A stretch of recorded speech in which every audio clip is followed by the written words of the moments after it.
sawa, hawa wameshafikia stage wafaji, wamejenga na huyu dada kajenga, katumia kiasi gani? Je, kama nyinyi ni serikali hamwezi kuangalia kasa kwamba jamani, sawa, hili jambo limeshafanyika na limeshatendeka, tunamfanyaje huyu dada ili kwa kuweza kusaidia hili jambo? Kama wewe una uthibitisho wote wa umiliki wa eneo hili, kwa nini uliamua kuuza eneo ambalo wewe haumiliki kihalali? Mimi sikuuza nani, kwa sababu mheshimiwa, ngoja nikueleze. Si mimi nani, kwa sababu wao, kwa mfano mfaseme tu vizuri, wao jiji wanakuja kama sisi, kama sio hamiliki halali, jiji wanakuja kwa ajili ya kupima, eti kwa ajili ya kufanya nini, ya kununua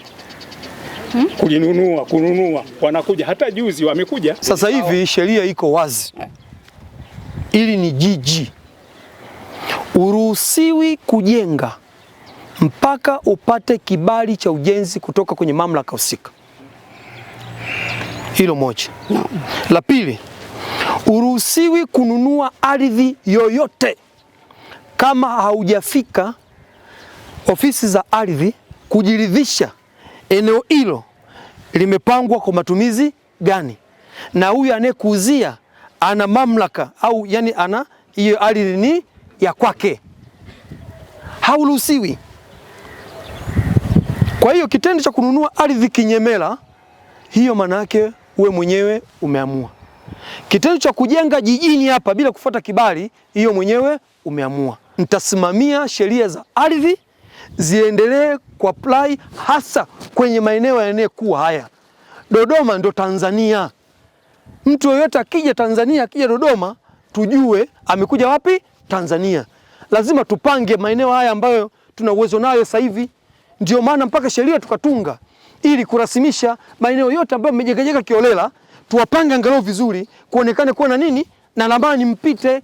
Leo hii kama kuna zimamoto, gari ipite. Kama miundombinu ya barabara, basi ipite. Kama kuna maji ipite, umeme upite. Sasa tukiruhusu kujenga holela tu, huduma hizo utazipataje? Kwa hiyo mimi siwezi kusema huyu aliyojenga kwenye eneo la nini, la hifadhi, mimi leo hii nitamke kuwa nimuonee huruma kwa sababu amepoteza hela. Hapana.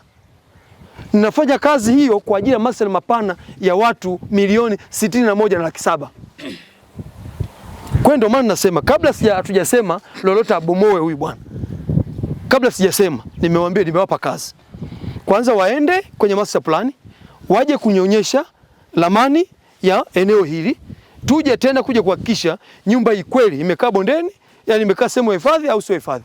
Kama sio hifadhi, ataendelea kujenga katika maana gani, tutamwambia fuate vibali na vitu vingine vyote. Lakini kama ni hifadhi, maelekezo aliyonipa waziri wangu, maeneo yote yaliyohifadhiwa ya wazi, lazima nyumba zake tubomoe.